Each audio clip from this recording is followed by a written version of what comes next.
ஓம் சாந்தி 11/1/2025 காலை முரளி. ஓம் சாந்தி. பாப்தாதா மதுபன். சிவத்தந்தைய பிரம்மா தந்தை அவர்கள் தர்ஷி நமக்காக ஆசிரியராகி பாட எடுத்து வந்திருக்காரு. நம்ம இறை மாணவர்கள் ஆத்ம அபிமானி நிலையில இருந்து நம்மளையே கவனமா கேட்கலாம். பாபா சொல்றாங்க, இனிமையான குழந்தைகளே, யோகம் பாபாவை நினைவு செய்வது என்பது அக்னிக்கு சமமானது.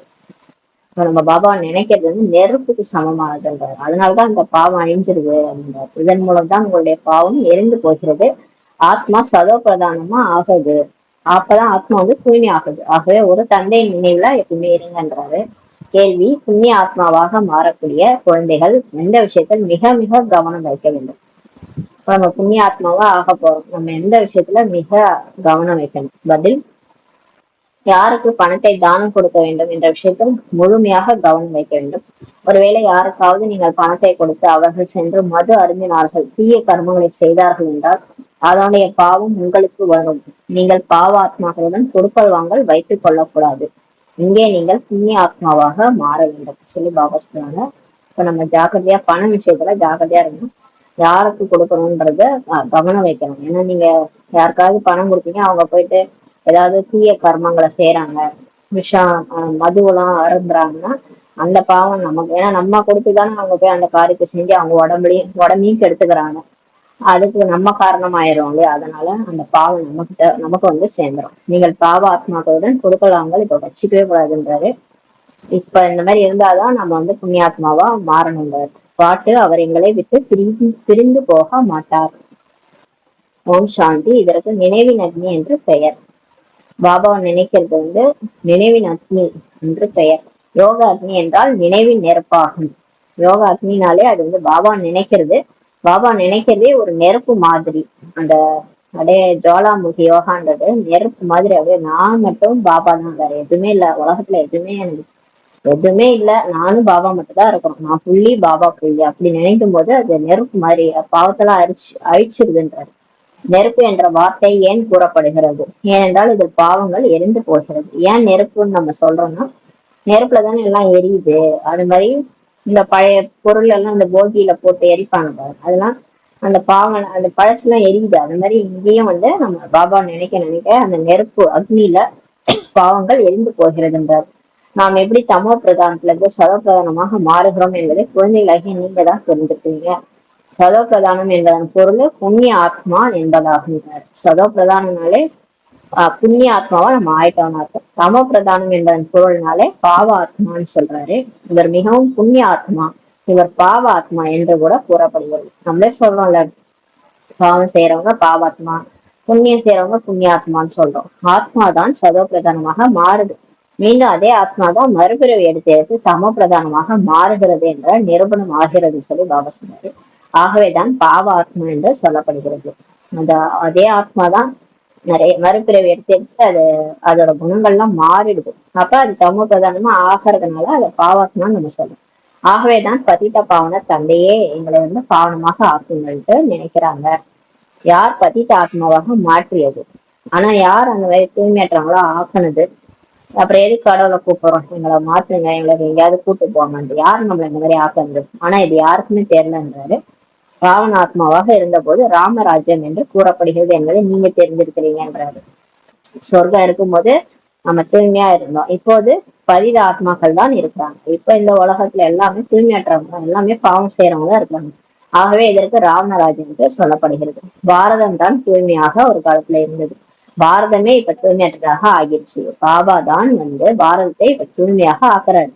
மற்றபடி எல்லா ஆத்மாக்களும் தூய்மையாக்கி பரநாமத்துக்கு சென்று விடுகிறார்கள். பாபா இப்ப நம்மள தூய்மையாக்கி எல்லாரையுமே தூய்மையாக்கி கூட்டு போயிடுறாரு பரநாமத்துக்கு.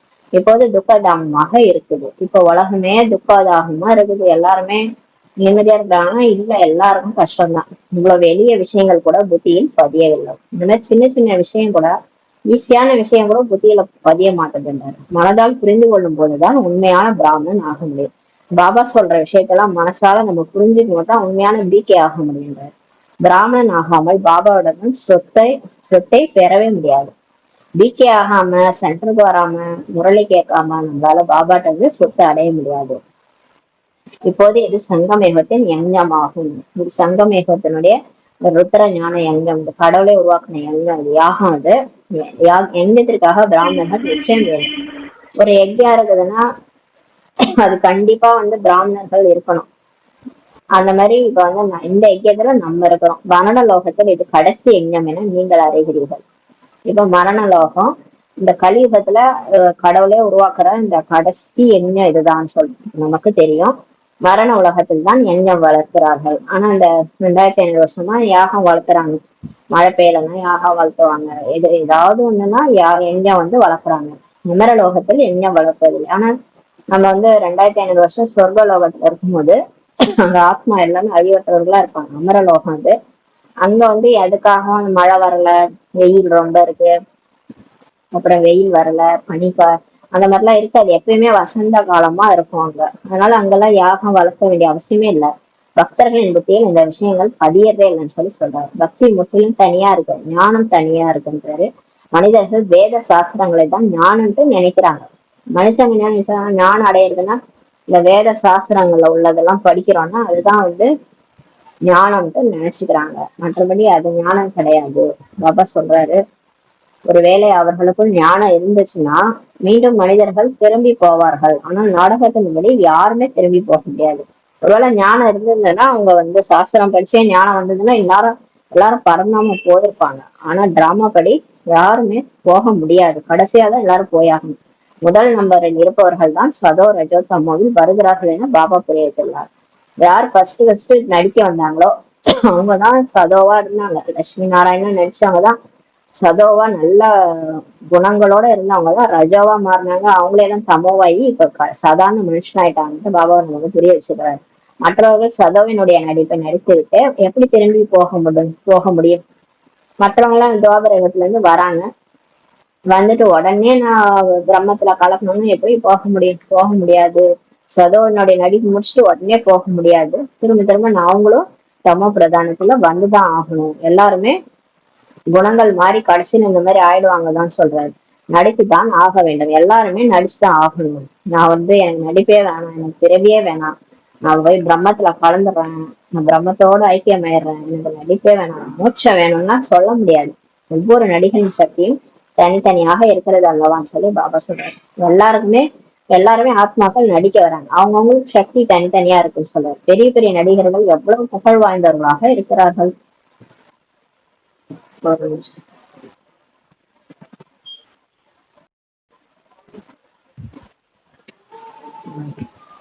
பாபா சொல்றாங்க, ஒவ்வொரு நடிகரின் சக்தியும் தனித்தனியாக இருக்கிறது அல்லவா. பெரிய பெரிய நடிகர்கள் எவ்வளவு புகழ் வாய்ந்தவர்களாக இருக்கிறாங்க. பெரிய பெரிய நடிகர்கள்லாம் புகழ் வாய்ந்தவரா இருக்கிறாங்கன்றாரு. அனைவரையும் விட முக்கியமான படைக்கக்கூடியவர் இயக்குனர் மற்றும் முக்கியமான நடிகர் யார்? இந்த நாடகத்துல, எல்லையற்ற நாடகத்துல எல்லாருமே நம்ம நடிக்கிறோம். அதுல பெரிய பெரிய நடிகர்கள் புகழ் வாய்ந்தவரா இருக்கிறாங்க. ஆனா எல்லாரோட முக்கியமான படைக்கக்கூடியவர் டைரக்டர், முக்கியமான நடிகர் யாரு?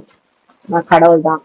கடவுளை தான். இப்போது இறை தந்தை தான் முக்கியமானவர். அவரு தான் காட்ஃபாதர் தான் முக்கியமானவர். பிறகு ஜெகதாம்பா, ஜெகத்பிதா, அப்புறம் அம்மா பிரம்ம பாபா என்று நீங்க புரிஞ்சுக்கிறீங்க. ஏன்னா அவங்கதான் லட்சுமி நாராயணன் ஃபர்ஸ்ட் லட்சுமி நாராயணன் ஆகுறாங்க, கிருஷ்ணர் ராதே ஆகுறாங்க.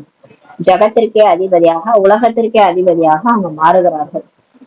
இவர்களுடைய நடிப்பு நிச்சயமாக உயர்ந்தது. அவங்க ஆரம்பத்துல இருந்து 84 பிறவி எடுக்கிறாங்க. பெரிய ரோல் அவங்களுக்கு. கடைசி பிறவிலையும் அந்த அளவுக்கு பாபா சொன்னது எல்லாத்தையுமே கேட்டு ஸ்ரீமத் படி நடந்து அந்த உடலை விட்டு பாபா நினைவு சரீரத்தை விட்டு போனாங்க. அவங்களுடைய நடிப்பு ரொம்ப நிச்சயமா உயர்ந்ததுன்றார். எனவே அவர்களுடைய வருமானமும் உயர்ந்தது. அதனால அவங்க அடையிற ஞானமும் அதிகமா எடுத்திருப்பாங்க. சிந்தனையெல்லாம் நிறைய பண்ணிருப்பாங்க ஞானத்தை. அதனால அவங்க வருமானம் உயர்ந்ததுன்றார்.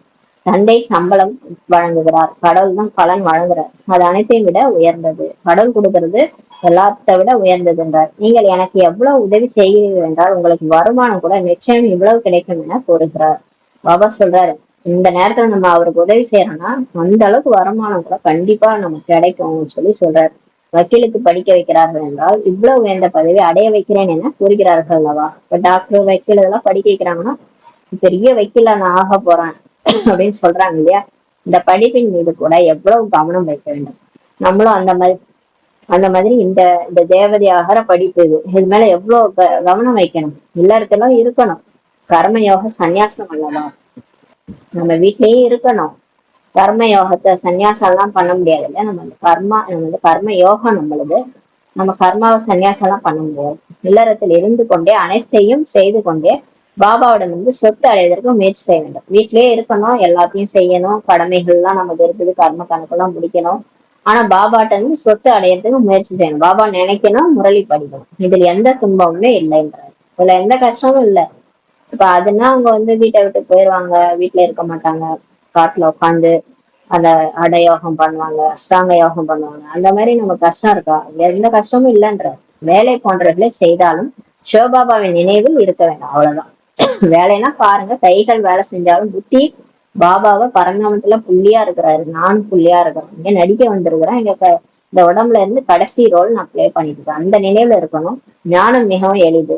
இந்த ஞானம் ஈஸி யாருக்கும்னா புரிய வைக்கலாம். சின்ன குழந்தைகள் கூட இந்த ஞானத்தை புரிய வைக்கலாம். பதித பாவனா வாருங்கள், எங்களை தூய்மையாக மாற்றுங்கள்ட்டு சொல்றாங்க. தூய்மையற்றவர்களே தூய்மையாக்குபவரே வாங்க அப்படின்னு காந்தியடிகள் பாடிக்கிறார். பதித பாவன சீதாராம், ரகுபதி ராகவ ராஜாராம். பாவன உலகத்தில் கூட ராஜ்யம் இருக்கிறது. எனவே பாபா அந்த ராஜ்யத்திற்கு தகுதி அடைய வைக்கிறார். தூய்மையான உலகத்துல கூட லட்சுமி நாராயணனுடைய ராஜ்யம் இருந்துச்சு ஒரு காலத்துல. அந்த ராஜ்யத்துக்கு தகுதி அடைய நம்மளை வைக்கிறார். இந்த ஞானத்தின் முக்கியமான 2 பாடம் இருக்குது. ஒண்ணு அப்பா மற்றும் ஆஸ்தி ஆகும். ஒண்ணு கடவுள், மற்றும் இன்னொன்னு சொர்க்கம், அவருடைய ஆஸ்தி. சுயதர்ஷன சக்கரதாரியா இப்ப ஆகுங்கள்ன்றாரு. நான் எத்தனை பிறவி எடுத்து வந்தேன், எந்தெந்த யுகத்துல எந்த மாதிரி நான் நடிச்சேன், நான் பரந்தாமத்துல எப்படி இருந்தேன், அந்த 5 சுரூபத்தை சுத்திட்டு வாங்கன்ற. தந்தையை நினையுங்கள், நீங்கள் எப்போது ஆரோக்கியம் மற்றும் செல்வந்தராக மாறுவீர்கள். என்னை இங்கே நினையுங்கள் என பாபா கூறுகிறார். கடவுள் மட்டும் நினைங்க, நீங்க எப்பவுமே ஆரோக்கியமா மாறிடுவீங்க. இந்த பிறவிலையுமே அவங்க உடம்பெல்லாம் அந்த பழைய கணக்கு வழக்கு முடிஞ்சிச்சுன்னா ஆரோக்கியமாயிடும். இந்த பிறவி ஆரோக்கியம் ஆயிடும், அடுத்த எடுக்க போற எல்லா பிறவியும் ஆரோக்கியமா செல்வந்தரா ஆயிடுவீங்கன்ற. ஏன்னா கடவுள் படியால் இருக்கிறாரு. அவர் இப்ப நம்ம குணங்கள், சக்திகள், ஞானம் எல்லாமே அடைஞ்சிட்டு இருக்கிறோம். இது பல மடங்கு பிராப்தின்றாரு. ஆனா நீங்க என்னை நினைங்கன்னு சொல்றாரு. வீட்டையும் நினைங்க, என்னையும் நினைங்க, பரந்தாமத்தையும் நினைங்க. என்னை நினைத்தால் நீங்க வீட்டுக்கு சென்று விடலாம். ஆனா பாபா நினைச்சாலே போதும், நம்ம உடலை விடும்போது பாபா கிட்ட போயிடலாம், வீட்டுக்கும் போயிடலாம். சுயதர்ஷன சக்கரதாரியாக மாறுவதால் நீங்க சக்கரவர்த்தி ராஜாவாக ஆகலாம் பாபா சொல்றாரு. இப்ப நம்ம இந்த சுயதர்ஷன சக்கரம் சுத்தினால நான் ஆத்மா அனாதியில ஆத்மாவா இருந்தேன், புள்ளியா இருந்தேன், அப்புறம் தேவதையா நடிச்சேன், அப்புறம் பூஜைக்குரிய ஸ்வரூபம் எனக்கு துவாபர யுகத்துல இருந்தது. அப்படியே சுத்தி நான் இப்ப பிராமணன் ஆயிருக்கிறேன். கடவுள் தெரிஞ்சுக்கிட்டேன், பக்தி செஞ்சேன் ஒரு காலத்துல. இப்ப பக்தி முடிஞ்சு ஞானம் கிடைச்சு இப்ப நான் பிராமணன் ஆயிட்டேன், பிகே ஆயிட்டேன். இப்ப பிராமணன் பரிசுத்தா ஆகும். பாபாவே என் பாவத்தெல்லாம் எரிக்கிறாரு. நான் உடல்ல இருந்தாலும் பரிசாவா வெளி உடல்ல இப்ப இருக்கிறேன். கடைசியா பரிசாவா பாபாட்ட போயிருவேன். அப்புறம் திரும்ப நான் பரந்தாமத்துக்கு புள்ளியா போயிடுவேன். இந்த சக்கரத்தை நீங்க சுத்த நீங்க சக்கரவர்த்தி ராஜாவா ஆகலாம்னு சொல்றாரு. இதை நன்கு புத்தியில் வைத்துக் கொள்ள வேண்டும். இதுதான் மாயாவை புத்தியில வரவிடாம பண்றதுக்கு ஆயுதமே இந்த சுயதர்சன சக்கரம் தான். இதை சுத்தினீங்கனாலே மாயா புத்தியில வராது. இல்லைன்னா அது தேவையில்லாத மாயா. இந்த மாயை இந்த கலியுக விஷயங்கள் எல்லாம் புத்தியில ஓடுது இல்லையா, அதெல்லாம் மாயா. இதெல்லாம் நம்ம மாயாவோட கழுத்து அறக்கணும்னா இந்த சுயதர்சன சக்கரத்தை சுத்தணும். இச்சாமி அனைவரும் சமபிரதானமாக இருக்கிறாங்க. இப்ப உலகம் பூரா எல்லாமே சமபிரதானமா இருக்கிறாங்க. சுகதாமத்தில் சுகம், அமைதி, செல்வம் எல்லாமே இருக்குது. சொர்க்கத்துல எல்லாமே கிடைக்குது. நமக்கு சுகம், அமைதி, செல்வம் எல்லாமே இருக்கு. அங்க ஒரு தர்மம் மட்டும்தான் இருக்கிறது. சொர்க்கத்துல ஒரே தர்மம் தான் இருக்கு. இப்போது பாருங்கள், ஒவ்வொரு வீட்டிலும் அசாந்தியே அசாந்தியா தான் இருக்கு. ஒரு வீட்லயுமே துக்கம்தான். மாணவர்களை இப்ப பாருங்க எவ்வளவு சண்டை போட்டுக் கொள்கிறார்கள். ஸ்டூடெண்ட்ஸ் எல்லாம் கூட, காலேஜ் ஸ்டூடெண்ட்ஸ் எல்லாம் அடிச்சுக்கிறாங்க, வெட்டி. ஸ்கூல்ல எல்லாம் கூட அந்த மாதிரி. ஏன்னா ஏதாவது அந்த 5 விகாரத்துல ஏதாவது ஒண்ணுக்காக சண்டை போட்டுக்கிறாங்க. தன்னுடைய எல்லா ரத்தத்தை கூட காண்பிக்கிறாங்க. இது சம பிரதான உலகமாகும் பாபா சொல்றாரு. இங்க அப்படிதான் இருக்கும். ஏன்னா இந்த கலியுகம் முத்தி போச்சுன்றார். சத்தியுகம் புது உலகமாகும். ஆனா சொர்க்கம் புது உலகம். அங்க அந்த மாதிரி யாரும் சண்டையே போட மாட்டாங்க. பாபா சங்கமத்தில் தான் வராரு. கலியுக இறுதியில சொர்க்கத்துக்கு முன்னாடியே வந்துடுறாரு. மகாபாரத போர் கூட சங்கமத்தினுடையதான் ஆகும். பெரிய போரே நடக்குது, மகாபாரத போர். நமக்கு மாயாவோட போர் நடக்குது.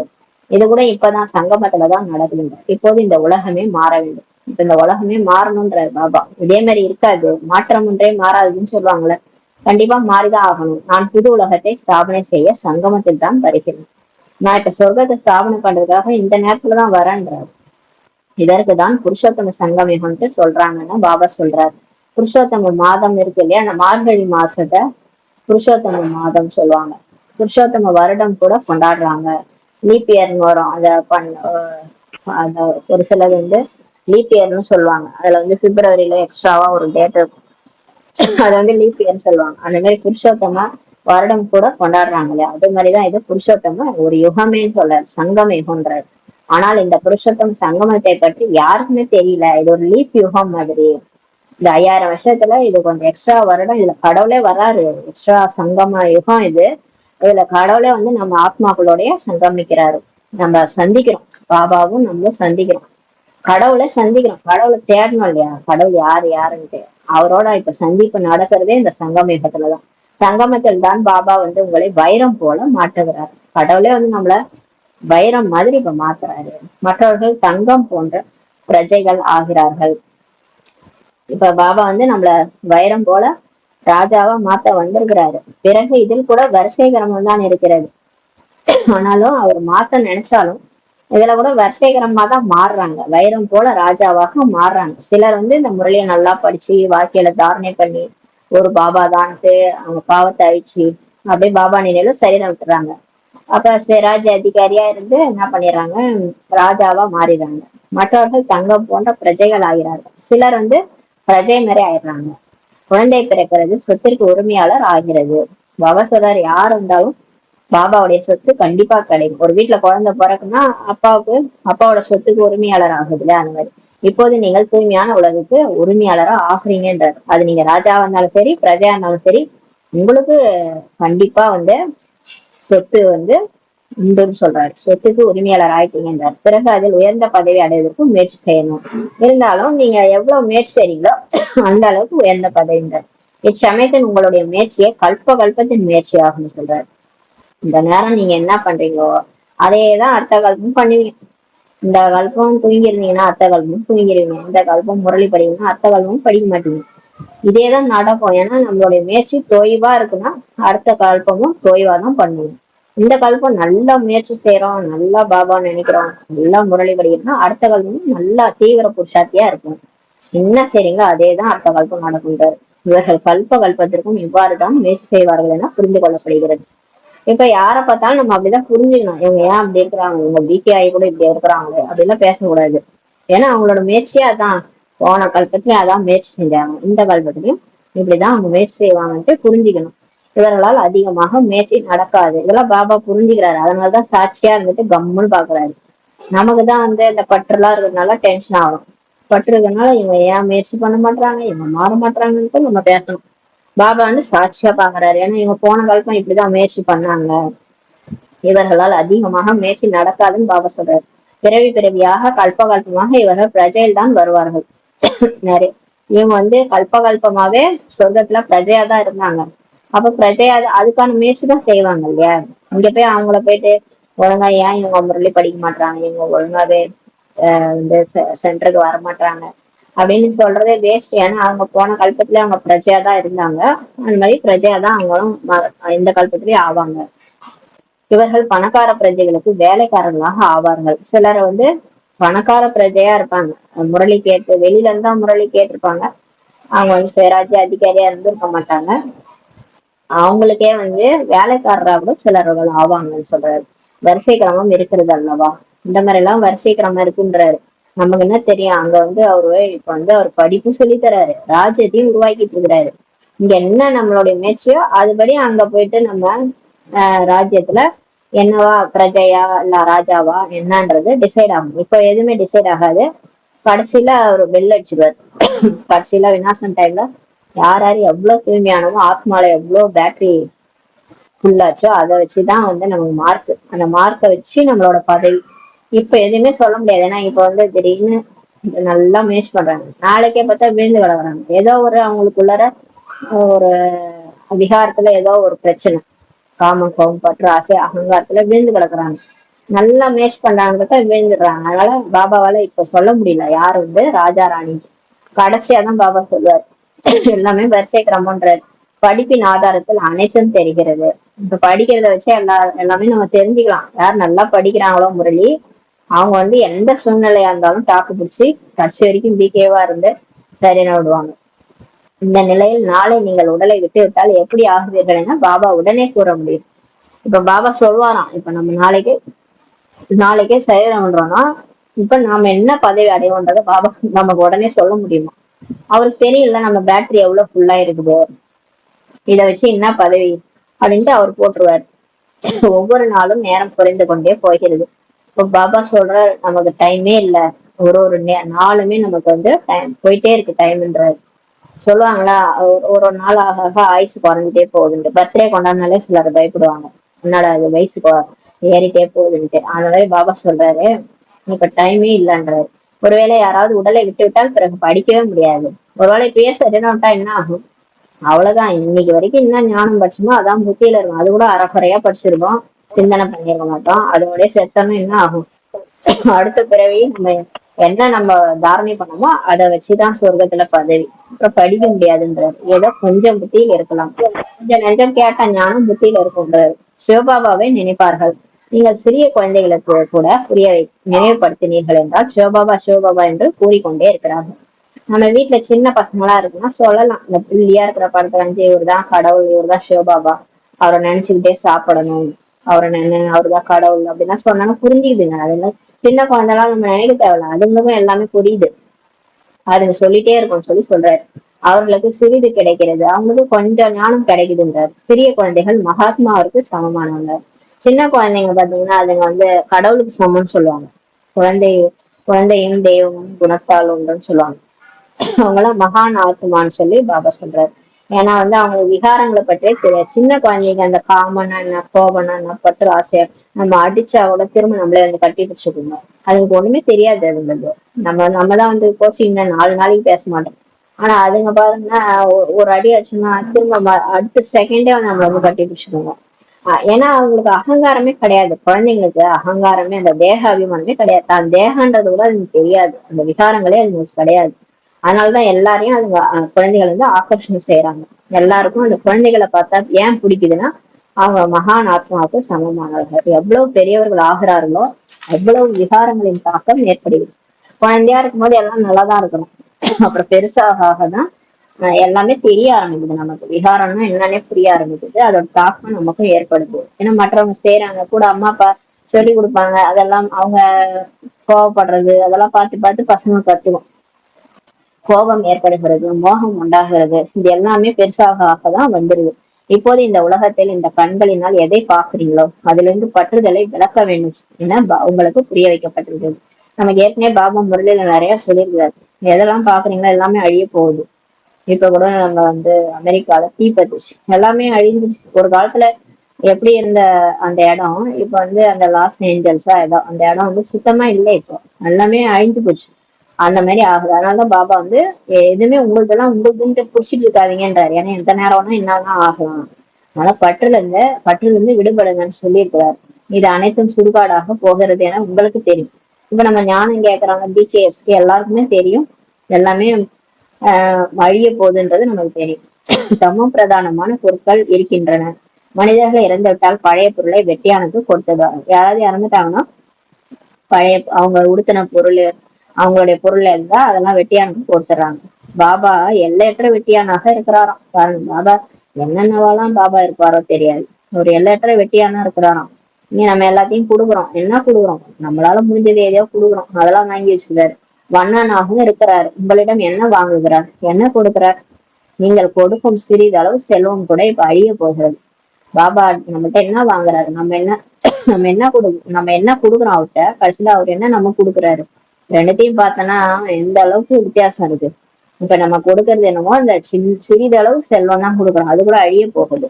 இப்ப நம்ம கொடுக்குற காசுலாம் வச்சு நம்ம போக்ஸ் அமைக்கிறோம், மற்றபடி அந்த கட்டணம் எல்லாம் கட்டுறாங்கன்னா அதெல்லாம் என்ன இந்த கலியுகத்துல ஒரு சாதாரண விஷயம்தான். எல்லாமே அழியதான் போகுதுன்றாரு. இருப்பினும் இந்த பணத்தை தங்களிடமே வைத்துக் கொள்ளுங்கள் என பாபா கூறுகிறார். பாபா சொல்றாரு, இப்ப நீங்க வச்சுக்கதான் நீங்களே வச்சுக்கோங்க, எதுக்கு எனக்கு எதுவும் தேவையில்லைன்றாரு. இதுல இருந்து பற்றுதலை மட்டும் நீக்குங்க. உங்களதெல்லாம் நீங்களே வச்சுக்கோங்க. உங்க உடம்ப நீங்களே வச்சுக்கோங்க, உறவினர்களை நீங்களே வச்சுக்கோங்க. எதுக்கு சிவன் கேக்குறாரு, சிவனை கேக்குறாரு, அவரு புள்ளியா இருக்கிறாரு, அவருக்கு எதுவுமே இல்ல. அவர் ஏன் உங்களத வாங்கி வச்சுட்டு என்ன பண்ண போறாரு, எல்லாத்தையும் நீங்களே வச்சுக்கங்கன்றாரு. ஆனா இதுல இருந்து பற்றுதலை மட்டும் நீக்குங்க, ஆனா அது என்னது அப்படின்னு நினைச்சிட்டு இருக்காரு கடைசி வரைக்கும். அது நம்ம கூடவே வராது, எதா இருந்தாலும் நம்ம புடிச்சு வச்சிருந்தோம்னா அது நம்ம கூடவே வரப்போறது இல்லைன்றார். கணக்கு வழக்கை பாபாவிற்கு பொறுத்து கொண்டே இருங்கள் சொல்லி பாபா சொல்றாரு. இப்ப என்னென்னலாம் கணக்கு வழக்கு இருக்கோ அது எல்லாத்தையும் பாபாட்ட சொல்லிட்டே இருங்க, பிறகு டைரக்ஷன் கிடைத்து கொண்டே இருக்கு. இப்போ உங்களுக்கு என்னெல்லாம் பிரச்சனையோ பாபாட்ட சொல்லுங்க, பாபா அதுக்கு டைரக்ஷன் கொடுத்துட்டே இருப்பாரு, மறுநாள் முறையில சொல்லிட்டே இருப்பாரு. உங்களிடம் உள்ள இந்த குப்பைகளை யூனிவர்சிட்டி அல்லது ஹாஸ்பிட்டலில் ஆரோக்கியம் மற்றும் செல்வதற்காக ஈடுபடுத்த வைக்கிறார். இப்ப நம்ம கிட்ட காசு இருக்குல்ல, காசு பணம் இருக்குல்ல, அதை குப்பைன்னு சொல்றாரு. அது என்னன்னா அது வந்து யூனிவர்சிட்டினா இந்த பல்கலைக்கழகம் கட்டுற சொல்றாரு, அதாவது இந்த கீதா பாடசாலை ஓபன் பண்ண சொல்றாரு.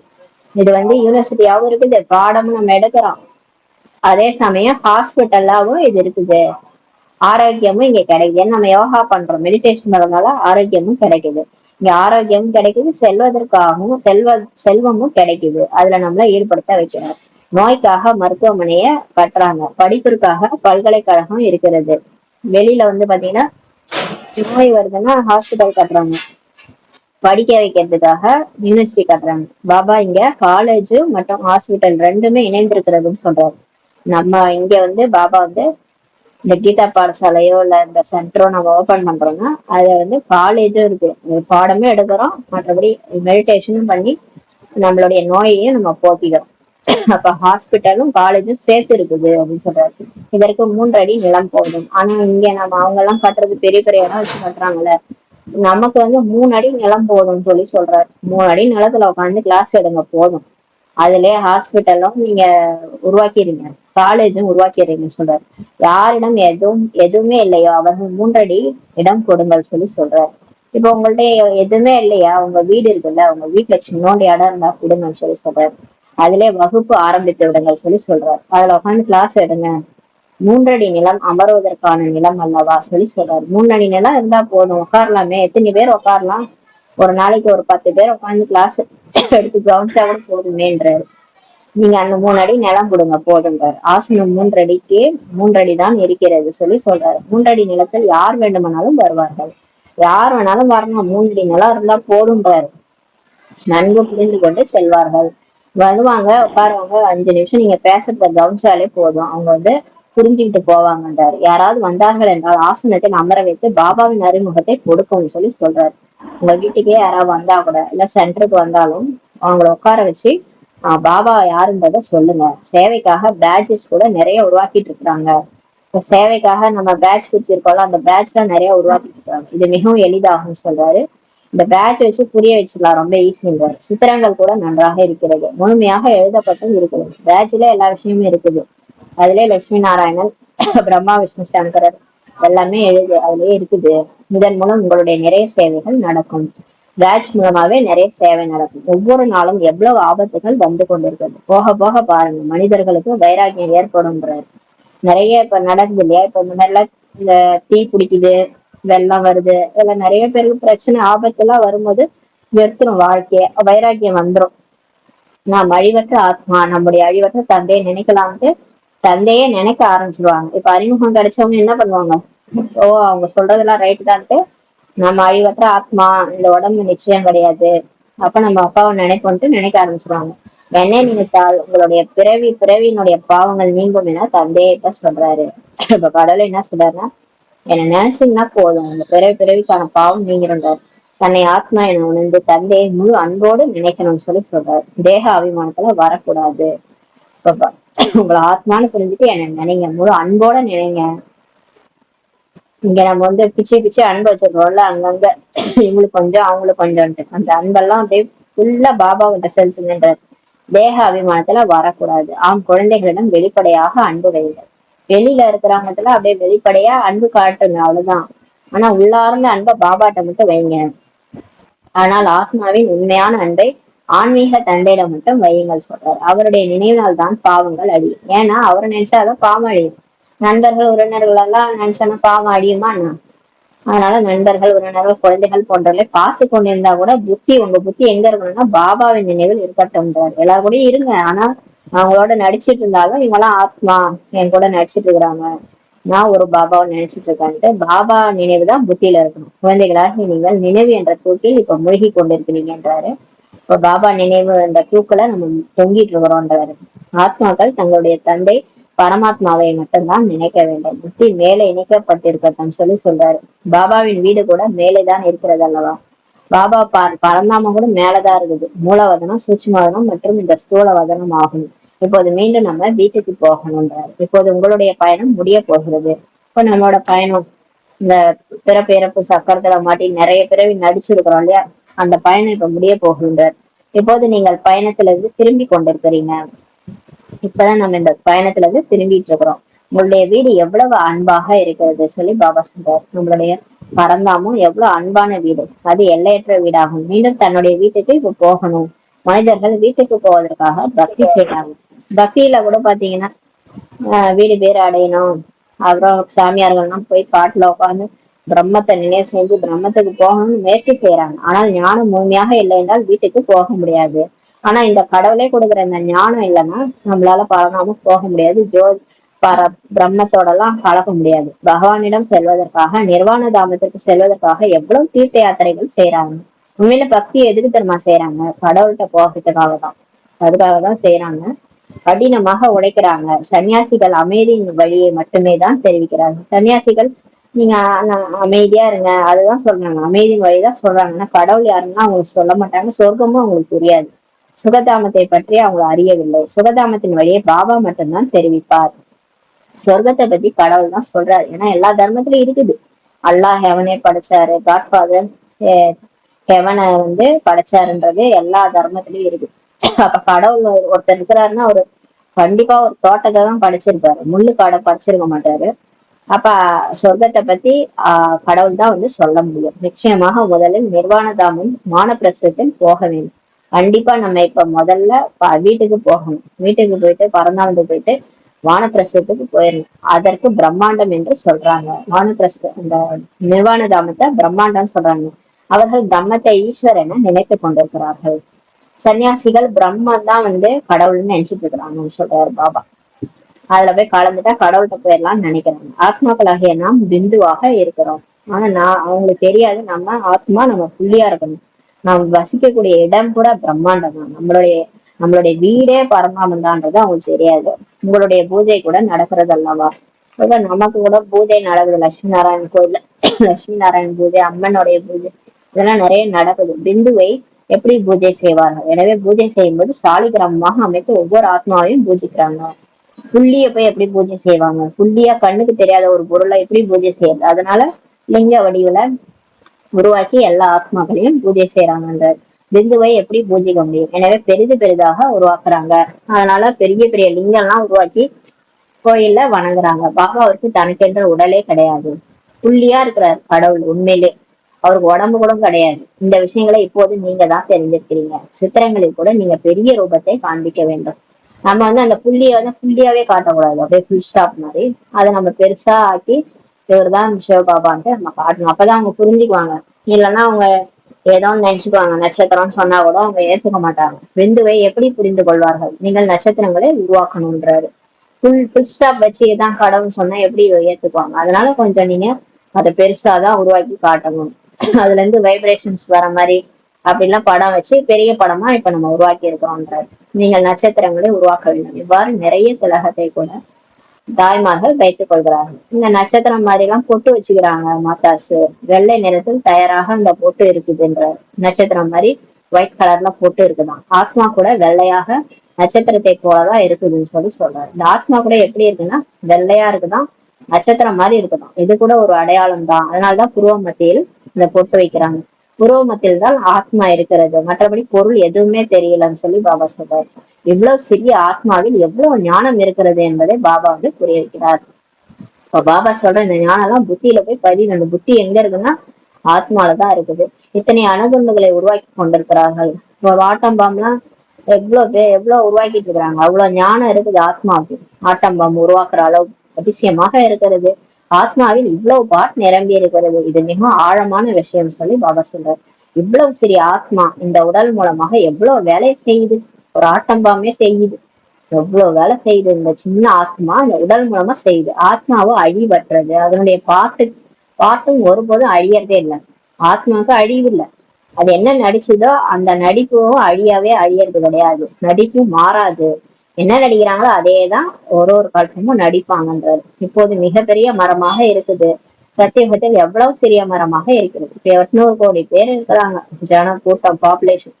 சொர்க்கத்துல அப்படியே குறைஞ்சிடும். பழையதாக ஆகவில்லை. இனிமையான சிறிய மரத்தின் நாற்று இப்போது நடப்பட்டு கொண்டிருக்கிறது. இப்ப சொர்க்கத்தினுடைய நாற்று நடப்பட்டு இருக்கின்றாரு. அது இனிமையான சிறிய மரம்ன்றாரு. அது 2500 வருஷம் சின்ன மரமா தான் இருக்குது. 33 கோடி பேர் தான் இருக்கிறோம்.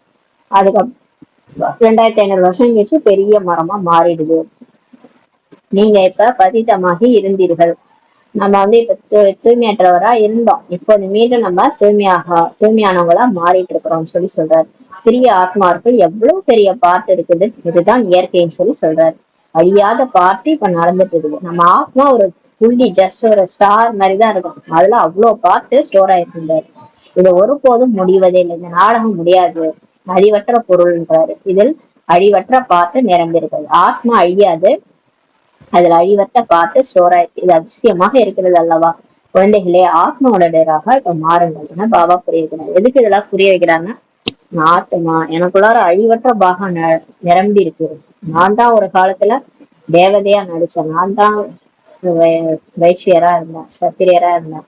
அதே நானே தான் துவாபரத்துல நானே கூட எதேதா அவங்க சொல்லியிருக்காங்களே இந்த ஹிஸ்டரியில நிறைய ராஜாக்கள் அந்த மாதிரி கூட நம்ம இருந்திருக்கலாம். நம்மளேதான் அந்த மாதிரி எல்லாம் ஜான்சி ராணி இவங்கெல்லாம் எவ்வளவு தைரியமா இருந்தாங்க. அந்த மாதிரி எல்லாம் நம்மளே கூட நடிச்சு வந்திருக்கலாம். ஆத்மால பேட்டரி இருக்கும்போது நல்ல தைரியசாலியா நம்ம நடிச்சிருக்கிறோம். நம்மளேதான் இப்ப கடைசி பிரிவுல இப்படி ஆயிட்டாங்க. அப்ப ஆத்மால அழிவற்ற பாகம் ஸ்டோர் ஆயிருக்கு. இதெல்லாம் சொல்லி நம்மள ஆத்ம உணர்வுக்கு கொண்டு வராரு. குழந்தைகளே, நீங்களா ஆத்மா இந்த உடல் நினைச்சிட்டு நீங்க எனக்கு ஒன்னும் தெரியாது, எங்க உடம்பால முடியாது அப்படிலாம் நினைச்சுக்கிட்டீங்கல்ல, அதெல்லாம் கிடையாது. நீங்க எப்பேற்பட்ட ஆள் தெரியுமா? நீங்க ஆத்மா. நீங்க பல பிறவி எடுத்து நடிக்க வந்திருக்கீங்க. இந்த ஆத்மான்னு ஃபர்ஸ்ட் உணருங்கன்னு சொல்லி பாபா நமக்கு புரிய வைக்கிறாரு. இது கடின முயற்சியே இருக்குதுன்றாரு.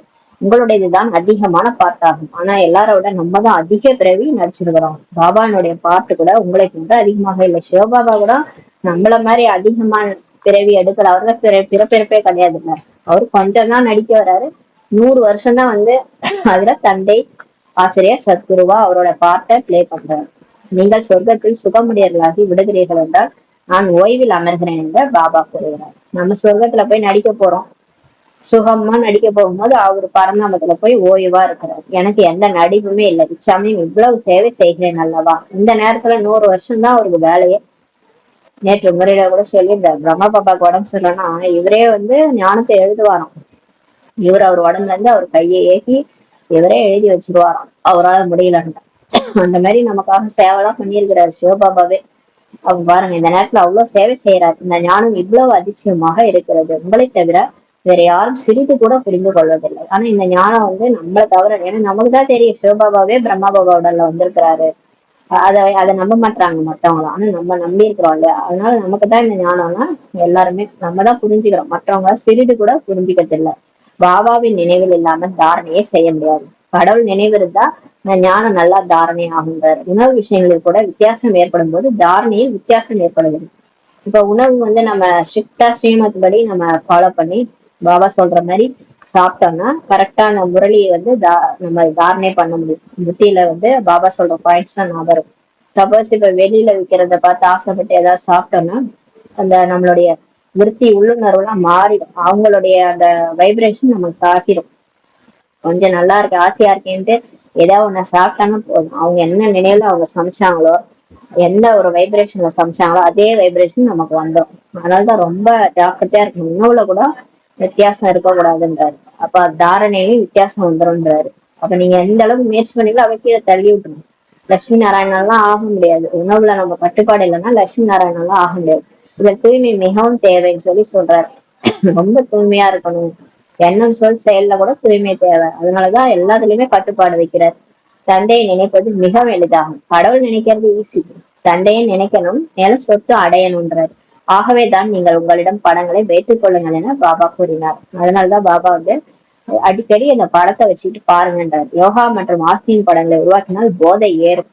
இந்த நம்ம யோகா பண்ற மாதிரி ஆஸ்தி, இந்த லட்சுமி நாராயணனோட படம் இதெல்லாம் உருவாக்கணும்னா நம்ம அதை பார்க்க பார்க்க போதை ஏறுன்றாரு. நாம் பிராமணன் தேவதையாக கொண்டிருக்கோம், பிறகு நாம் தேவதை சத்திரியராக ஆகும்னு சொல்லி பாபா சொல்றாரு. பிராமணர்கள் புருஷோத்தம சங்கமேகத்தினரா இருக்கிறாங்க. நீங்க கூட புருஷோத்தமரா ஆகுறீங்க இல்லையா?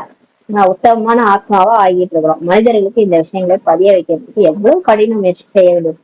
இப்ப டெய்லி கேக்குறவங்க பிரச்சனை இல்ல, இப்ப புதுசா ஒருத்தவங்க புரிய வைக்கணும்னா ரொம்ப கஷ்டம், கடினமா முயற்சி செய்யணும்ன்றாரு. ஒவ்வொரு நாளும் ஞானத்தை புரிந்து கொள்ள கொள்ள குஷியின் அளவு அதிகரிக்கும். நம்ம ஒவ்வொரு நாளும் இந்த முரளி கேட்க கேட்க நமக்குள்ளார அளவு கடந்த குஷி வரும்ன்றார். குழந்தைகளாகி நீங்கள் பாபா நமக்கு மிகவும் நன்மை செய்கிறார் என புரிந்து கொள்கிறீர்கள். நம்ம புரிஞ்சுக்கிறோம் பாபா தான் நமக்கு நம்ம எப்படி கடந்தோம் சோடியா நம்ம வைரமா ஆக்கிட்டு இருக்காரு.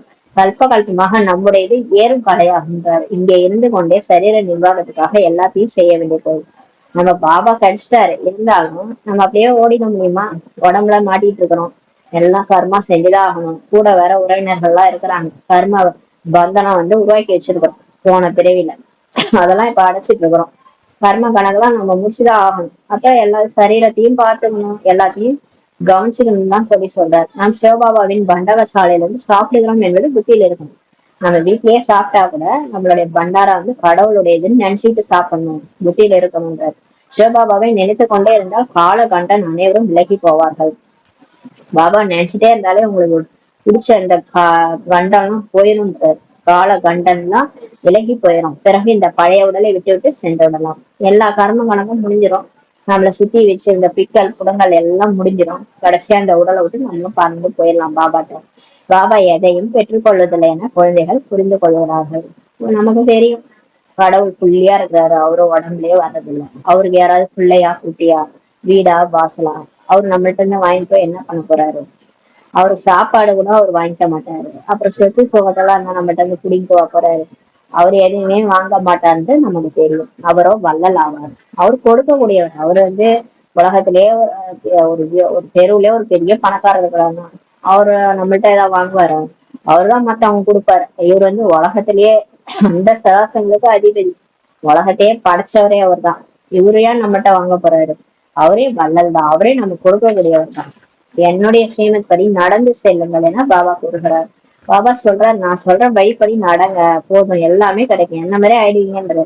கொடுக்கக்கூடியவங்களா ஆயிடுவீங்க, நீங்க போய் மத்தவங்க வாங்க மாட்டீங்கன்றது. நீங்கள் பணத்தை யாருக்கும் தானம் செய்ய வேண்டும் என்று இந்த விஷயத்தில் முழு கவனம் கொடுங்க. ஆனா ஒண்ணு, நீங்க இப்ப காசு யாருக்கா குடுக்குறீங்கன்னா ஜாக்கிரதையா அட்டென்ஷனோட கொடுங்க. ஒருவேளை நீங்கள் யாருக்காவது பணம் கொடுத்தீர்கள், அவர்கள் சென்ற மது அருந்தினாங்க, தீய வேலைகளை செய்தார்கள் என்றால் அதனுடைய பாவம் கூட உங்கள் மீது வரும் சொல்லி சொல்றாரு. நம்ம கொடுத்து அவங்க ஏதாவது தவறு பண்ணாங்கன்னா அந்த பாவம் நமக்கு வந்துடும். பாவ ஆத்மாக்களுடன் கொடுக்கல் வாங்க செய்து பாவ ஆத்மா ஆகிடுறாங்கன்னு சொல்லி சொல்றாரு. நம்ம இப்ப பிகே ஆயிட்டோம், அந்த நான் பிகேஸ் கூட போய் கொடுக்கல் வாங்கல் செய்யும்போது அவங்க அதை எடுத்துட்டு போய் தவறான காரியம் செய்யும்போது அவங்க கூட நம்ம கனெக்ஷன் ஆயிடுது. அப்ப அவங்களோடய நம்ம அவங்க செய்யற கணக்கு வழக்குக்கு நம்ம பொறுப்பாயிருக்கோம். அதனால அவங்களோட சேர்ந்து நம்மளும் அனுபவிக்கிற மாதிரி ஆயிடும். அப்ப நம்ம பாவாத்மா ஆயிடுறாங்கன்றாரு. பிகேஸ் கூட பாவாத்மா ஆயிடுறாங்க. எவ்வளவு வித்தியாசம் இருக்கிறது பாருங்கன்றாரு. பாவாத்மாவிடம் தான் கொடுக்கல் வாங்கல் செய்து பாவாத்மாக்களாக மாறுகிறார்கள். அரைக்கல்பமா இப்படிதான் நடந்துச்சுன்றாரு. நம்ம பாவம் செய்யற ஒரு ஆத்மா இன்னொரு பாவம் செய்யற ஆத்மாக்கு கொடுக்கல் வாங்கல் வச்சுக்கிறாங்க. அப்ப அவங்க ரெண்டு பேருமே என்ன ஆயிடுறாங்க? பாவாத்மாக்களை தான் ஆகுறாங்க.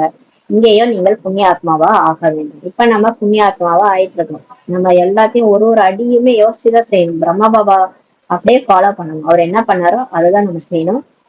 இப்ப கொடுக்கல் வாங்கல ஜாக்கிரதையா இருக்கணும். எண்ணம் சொல் செயலால என்ன நம்ம கொடுக்கல் வாங்கல் செய்யறோமோ அதுல ஜாக்கிரதையா இருக்கணும். எனவே பாவ ஆத்மாக்களிடம் கொடுக்கல் வாங்கல் கூடாதுன்னு சொல்றாரு. யாருக்கும் துக்கம் கூட கொடுக்க கூடாதுன்றது. நீங்க யாருக்காவது துக்கம் கொடுத்தீங்கன்னா அதை கூட திரும்ப நீங்க பெற வேண்டியது இருக்கும். அது பாவாத்மாக்களே நான் பிகேஸே இப்ப திட்டிட்டு இருக்கிறீங்கன்னா அவங்க மூலமா உங்களுக்கு துக்கம் வரும். சரி, பிகேஸ திட்டினாலும் அவங்க மூலமா திரும்ப உங்களுக்கு துக்கம் வரும். அதனால நீங்க யாருக்குமே கொடுக்கல் வாங்கலே இந்த துக்கமே கொடுக்கவும் கூடாது, வாங்கவும் கூடாது. அதனாலதான் சொல்றாரு யாருக்கும் துக்கம் கொடுக்க கூடாது. எண்ணம் சொல் செயலால எண்ணத்துல கூட, அதாவது நான் வெளியில திட்டல மனசுலதான் நினைச்சேன் அது கூட தப்புன்றாரு. மனசுல அந்த ஆத்மா சரியில்லை, அந்த ஆத்மா என்ன இப்படி பண்ணிச்சு அப்படின்னு அது கூட தப்புன்றாரு. எல்லாத்தையுமே நீங்க எல்லாத்துக்கும் நீங்க பதில் சொல்லணும்ன்ற. அதனால எண்ணத்திலே நீங்க எல்லாத்தையுமே அழிச்சிருங்கன்றார். யார் மீதும் மோகம் கூட வைக்க கூடாதுன்னா பாபா கூறுகின்றார். யார் மேலும் பற்று வைக்காதீங்க, ஏன்னா யாரும் நிரந்தரம் இல்ல, யார் வேணாலும் எப்ப வேணாலும் போகணும். ஏன்னா டிராமா எப்படி இருக்குன்னு நமக்கு தெரியாது இல்லையா, போன கல்ப என்ன நடந்தா அதான் நடக்கும் போது. அதனால நம்ம யார் மேலும் பற்று வைக்கிறதே வேஸ்ட்ன்றாரு. பாபா மேல மட்டும் பற்று வைங்க. பாபா சாக்ரீன் ஆகி வருகிறார். இனிமையான பாபா ஸ்வீட் மாதிரி இருக்கிறாரு. ஸ்வீட் ஆகி இப்ப வராரு. பழைய குப்பைகளை வாங்கி கொண்டு எவ்வளவு வட்டி கொடுக்கிறார் பாருங்கள். நம்ம கிட்ட இருக்கிற இந்த எத்து போன இந்த உடம்பு, மனசு, பொருள் இததான் அவர்கிட்ட கொடுக்குறோம் நம்ம. ஆனா அத வாங்கிட்டு எவ்வளவு வட்டி கொடுக்குறாரு அப்படின்னு சொல்றாரு பாருங்கள். எவ்வளவு பெரிய வட்டியாக நமக்கு கிடைக்கிறது. நம்ம கொடுக்குற இந்த ₹1 ₹2 நம்மளால எவ்வளவு முடியுதோ அதை கொடுக்குறோம். அதை வாங்கிட்டு சொர்க்கத்துல ஒரு மாளிகையே கொடுத்துடுறாரு. எவ்வளவு பெரிய வட்டியாக கிடைக்கிறது. இப்ப பாருங்க, ஒரு பெரிய வட்டிக்காரரா இருந்தார், வாங்கிட்டு அவ்வளவு திரும்பி கொடுக்குறாரு. எவ்வளவு கள்ளம் கபடம் இல்லாமல் இருக்கிறார். கள்ளம் கபடம் போலோநாத்ன்னு சொல்லுவாங்க அவரை, சிவனை. கள்ளம் கபடம் இல்லாத சிவத்தண்டைன்னு சொல்லுவாங்க. எப்படி இருக்கிறாரு பாருங்க. நம்ம கிட்ட ஒரு ஒண்ணுத்துக்கு உதவாத வாங்கிட்டு ஒரு தங்க மாளிகையே பரிசா கொடுக்கிறாரு. அப்ப எவ்வளவு கள்ளங்காபம் இல்லாம இருக்கிறார். 2 பிடிக்கு பதிலாக மாளிகளை கொடுக்கிறார். 2 பிடி நம்ம அவ்வளவு, அதான் இந்த சுதாமாவுடைய உதாரணம் இருக்கும். சுதாமா 2 படி அவளை கொடுத்தாரு, அதுக்கு கிருஷ்ணர் மாளிகையை கொடுத்துட்டாரு. அது இவரோட கதை தான், கிருஷ்ணரோட கதை கிடையாது, சிவபாபாவுடைய கதை தான். நம்மள்ட்ட இருந்து கொஞ்சமா வாங்குறாரு, அதுக்கு பதிலா மாளிகையை கொடுத்துறாரு. நல்லது. இனிமேல இனிமையான காணாமல் போய் கண்டிருக்கப்பட்ட செல்லமான குழந்தைகளுக்கு தாயும் தந்தையாகிய பாப்தாதாவின் அன்பு நினைவுகள் மற்றும் காலை வணக்கம். ஆன்மீக குழந்தைகளுக்கு ஆன்மீக தாய் தந்தை நமஸ்தே. நாம் ஆன்மீக குழந்தைகள் ஆன்மீக தாய் தந்தைக்கு நமஸ்தே. தாரணைக்கான முக்கிய சாரம். ஃபர்ஸ்ட் பாயிண்ட், இப்போது பயணம் முடிகிறது, வீட்டுக்கு திரும்பி போக வேண்டும். ஆகவே இந்த பழைய உலகத்தின் மீது எல்லையற்ற வைராகியம் வைத்து புத்தி யோகத்தை பாபாவின் நினைவில் மேலே இணைக்க வேண்டும். 2வது பாயிண்ட், சங்கமிகத்தில் பாபா படைக்கின்ற இந்த யாகத்தை பாதுகாப்பதற்கு உண்மையிலும் உண்மையான பவித்திரமான பிராமணர்களாக ஆகணும். வேலைகளை செய்து கொண்டிருந்தாலும் பாபாவின் நினைவில் இருக்கணும். பாபா நினைச்சிட்டே இருக்கணும், வேலை பண்ணிட்டு இருந்தாலும். வரதானம், ஆதி ரத்னம் என்ற நினைவினால் தனது வாழ்க்கையின் மதிப்பை அறிந்து கொள்ளக்கூடிய சக்திசாலி ஆகுக. பாபா சொல்றாரு, இப்ப நம்ம எல்லாருமே ஆதி ரத்னம்ன்றார். ஆதி ரத்னம்ன்ற நினைவின் மூலமா நம்மளோட வாழ்க்கையுடைய இந்த பிகே வாழ்க்கையோட மதிப்பை அறிந்து கொள்ளக்கூடிய சக்திசாலி ஆயிடுங்கன்றாரு. எவ்வாறு பிரம்மா ஆதி தேவனா இருக்கிறாரோ அது போல பிரம்மகுமாரிகள் நம்ம கூட ஆதி ரத்தினங்கள் ஆவீர்கள்ன்றாரு. ஆதி தேவனுடைய குழந்தைகள் யாருன்னா மாஸ்டர் ஆதி தேவர்கள் ஆவீர்கள்னு சொல்லி நம்ம சொல்றாரு. ஆதி ரத்னம் என புரிந்து கொள்வதன் மூலம்தான் தனது வாழ்க்கையின் மதிப்பையே அறிந்து கொள்ளணும். உலகத்துல எவ்வளவு பேர் இருக்கிறாங்க, ஆனா எல்லார விட உயர்ந்தவங்க யார் தெரியுமா? நம்மளாம் ஆதி ரத்னம், நம்மளாம் மாஸ்டர் ஆதி தேவர்கள்னு சொல்லி சொல்றாரு. அப்ப நீங்க எப்பேற்பட்டவங்க, உங்களோட வாழ்க்கையோட மதிப்பை புரிஞ்சுக்கோங்கன்றாரு. ஏனெனில் ஆதி ரத்னம் என்றால் பிரபுவின் ரத்தனம் ஆவார்கள், ஈஸ்வரிய ரத்தனம் அவங்க. எனில் எவ்வளவு மதிப்பானதாக இருக்கு. கடவுளுக்கே பிடிச்சவங்கன்னா எப்பேற்பட்டவங்களா இருப்பாங்க, பிரபுவின் ரத்தனம் நீங்க. ஆகையினால் சதா தங்களை ஆதி தேவனுடைய குழந்தைகள் மாஸ்டர் ஆதி தேவன் ஆதி ரத்தனம் என புரிந்து கொண்ட ஒவ்வொரு காரியமும் செய்யுங்க. அப்ப உங்க மேல எவ்வளவு ஒரு பொறுப்பு வச்சிருக்காரு கடவுள். அதாவது ஒரு வீட்டுல ஒரு பெரிய புள்ள இருக்குன்னா அவங்க அம்மா அப்பா சொல்லுவாங்க, நீதான்ப்பா பெரிய புள்ள, வீட்டுக்கு நீதான் இந்த சின்ன பிள்ளைங்க எல்லாம் தம்பி எல்லாம் பாத்துக்கணும். அத மாதிரி பாபா நம்மள வச்சிருக்கிறாரு. நம்மளாம் ஆதி ரத்தனம் புரிஞ்சுக்கிட்டு ஒவ்வொரு காரியமும் செய்யுங்க. அப்போது சக்திசாலி பாபா என்ன வரதானம் உங்களுக்கு கிடைச்சிருந்தாரு. எதுவுமே வீணாக முடியாது. அந்த மாதிரி ஒரு ஸ்திதியில இருந்து காரியம் செஞ்சீங்கன்னா எதுவுமே வேஸ்ட் ஆகாதுன்னு சொல்லி சொல்றாரு. ஸ்லோகன், யார் ஏமாற்றம் அடைவதற்கு முன்னதாகவே பகுத்தறிந்து தன்னை காப்பாற்றிக்கிறாங்களோ அவர்களே ஞான சுரூப ஆத்மாக்கள் ஆவார்கள். இப்ப மாயா விதமா ஏமாத்துது.